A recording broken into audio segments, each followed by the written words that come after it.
4, we have Shaivi Pandya with the title of Why ChatGPT Should Not Be Allowed in School.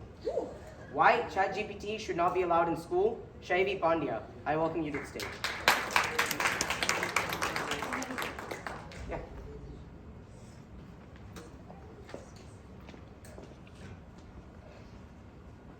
Good morning, everyone. We live in a time where technology is constantly reshaping how we learn, work, and live.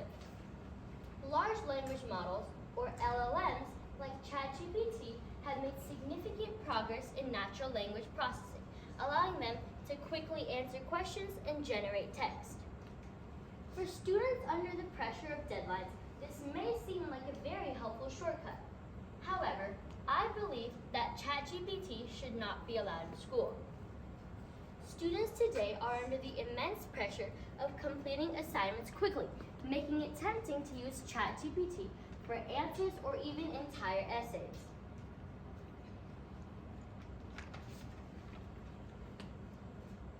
However, this shortcut undermines the purpose of education, as learning is about understanding concepts, engaging with the material, and developing problem-solving skills. When you use AI, you miss a valuable opportunity to promote independent thinking. Now, what should you use instead of AI?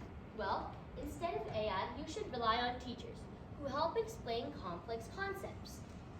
While AI may be helpful, it lacks the ability to engage with meaningful conversations. It lacks the ability to engage in meaningful conversations and adapt to individual learning needs. Education is not about rushing to finish assignments. It's about developing an understanding of the subject and engaging with the material. When you use ChatGPT, you're relying on AI that answers with fast, surface-level responses. Remember, learning is a process, not a race. ChatGPT is a learning model that generates responses by predicting the next word based on learned patterns. Students mistakenly believe that they are gaining knowledge when they use ChatGPT, but instead are relying on a machine that lacks the ability to comprehend and facilitate creative thinking. Now let me compare a parrot and ChatGPT. Both a parrot and ChatGPT learn random sentences from random people. They both talk like a person but don't really understand what they're saying. And they both occasionally speak absolute nonsense. But the one thing that a parrot can do that ChatGPT can't do is that a parrot is a cute little bird. One of the major concerns with using ChatGPT in schools is the potential for plagiarism. Now, even though ChatGPT generates original content, it does so by drawing on already existing text, meaning that you are passing off AI-generated work as your own. This undermines academic integrity and the fundamental purpose of education, to learn and to think independently. Additionally, ChatGPT does not cultivate creativity, which is a vital aspect in learning. Now, to lighten the mood, let me share a quick joke.